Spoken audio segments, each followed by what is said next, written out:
Have you ever wondered what happens when the world's loudest voice meets its quietest wisdom? Or what would happen if the man who built a wall got stuck on the wrong side? This is the tale of an extraordinary encounter in the desert, where a massive border wall stretched across the landscape like the world's most expensive and least effective snake. President Trump was walking proudly along his border wall, occasionally stopping to take selfies with it, patting the concrete like it was a prized racehorse. "This is the greatest wall ever built. Tremendous wall. Nobody builds walls like me," he boasted enthusiastically. "It's so good, it keeps out, well, everybody, including me, as you'll see in about 15 seconds.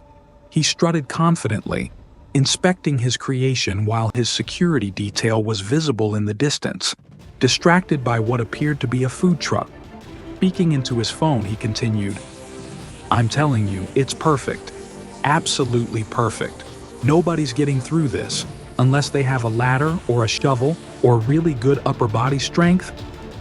When suddenly a loud metallic clang that sounded suspiciously like karma arriving interrupted him. A section of the wall swung shut behind him, locking him on the Mexican side. His hair barely moved despite the wind. "Hello? Hello? Is this thing working? I need to speak to the manager of Mexico immediately." He panicked into his phone, only to discover there was no cell service, with a mocking "no service" just like your cabinet message on the screen. Hey, somebody open this thing. I designed it to be unclimbable, which is really inconvenient right now.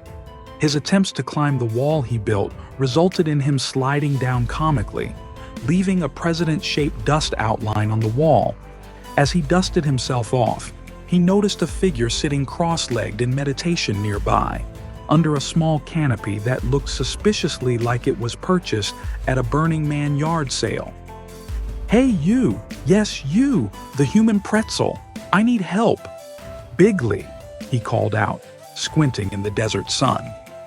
A Sufi monk in simple robes slowly opened his eyes with the peaceful expression of someone who has achieved enlightenment, or possibly just had an excellent nap.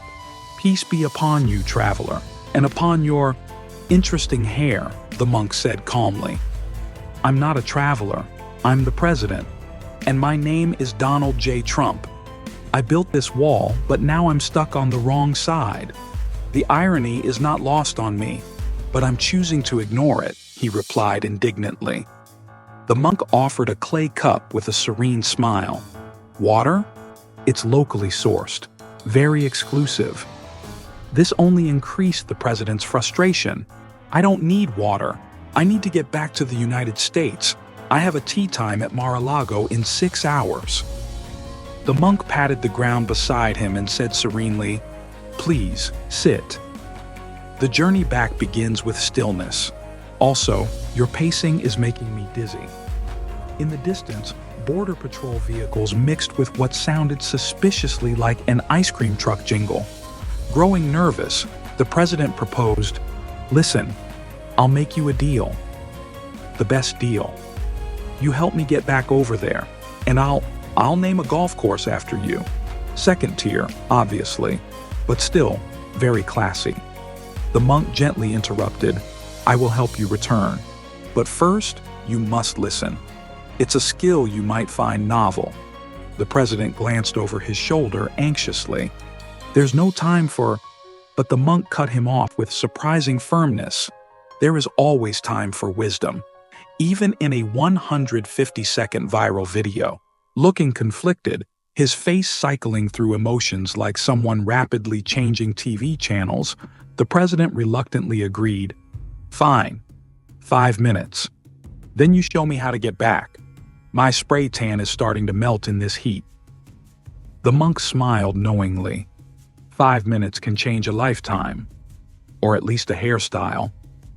The monk guided the president into a meditation posture that made him look like a pretzel with a comb over. "Close your eyes. Breathe deeply. Feel the earth beneath you. It's not trying to deport you," instructed the monk. But the president's eyes darted open. Is there cell service here?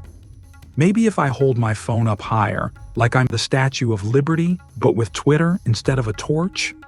The monk gently lowered his arm. The only connection we seek now is within. Your followers can wait.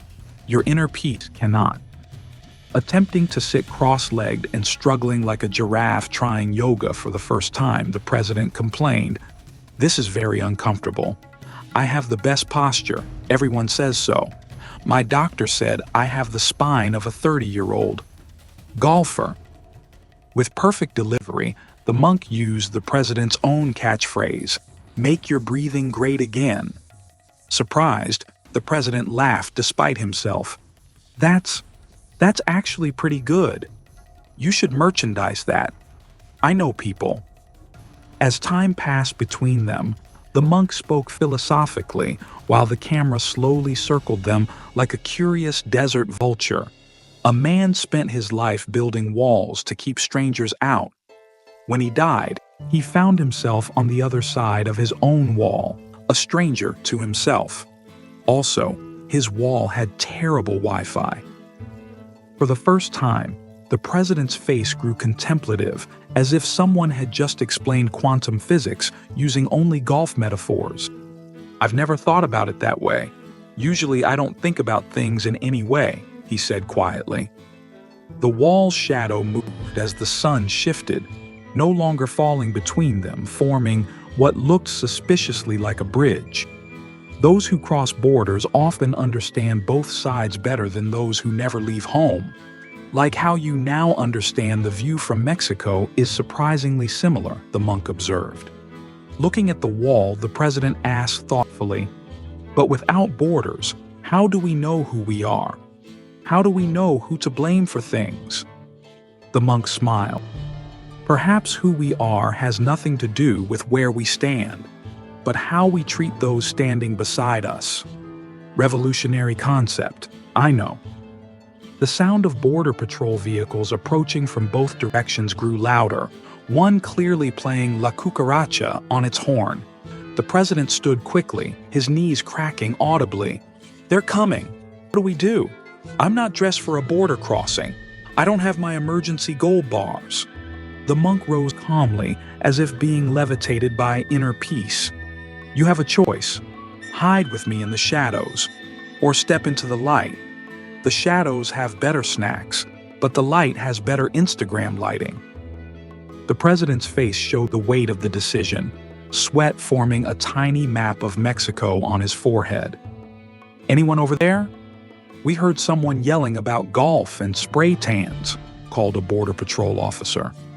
After a dramatic pause where the president looked at the monk, then at the wall, then back at the monk, then briefly at his shoes as if they might offer advice, he stepped forward with unexpected dignity. "We're here, both of us. We need assistance, and possibly some moisturizer." As the Border Patrol officer approached, he recognized the president with a double take worthy of a cartoon character. "Sir, are you aware you're with Professor Alan Rahman?" The president's head tilted like a puzzled golden retriever. "Professor who? Is he on Fox News?" The monk extended his hand, his transformation subtle but clear. "Alan Rahman, American citizen, professor of philosophy at Arizona State. I've been studying at the border for my research on divided perspectives and meditation techniques for dealing with unexpected presidents." "You're an American this whole time? Next you'll tell me you're a registered Republican," the president exclaimed incredulously, his jaw nearly hitting the desert floor. With a gentle smile, the professor replied, "Born in New Jersey. Exit 7A on the turnpike. I know a good diner near your golf course." The president laughed genuinely for the first time. "You got me. You really got me. And nobody gets me. I'm ungettable. The most ungettable person in history." As they walked side by side toward the checkpoint, occasionally bumping shoulders like old friends, the professor spoke thoughtfully. "The strongest walls exist in our minds, not in our world. And the best bridges are built with words, not concrete. The president's face showed genuine contemplation, as if seeing the world in color for the first time. Maybe the real border security was the friends we made along the way, he said quietly, almost to himself. From above, the border wall stretched into the distance, but now with the president and the professor walking together, their shadows merging to form what unmistakably looked like a bridge connecting both sides. In that moment, a simple truth became clear. Bridges begin with conversation.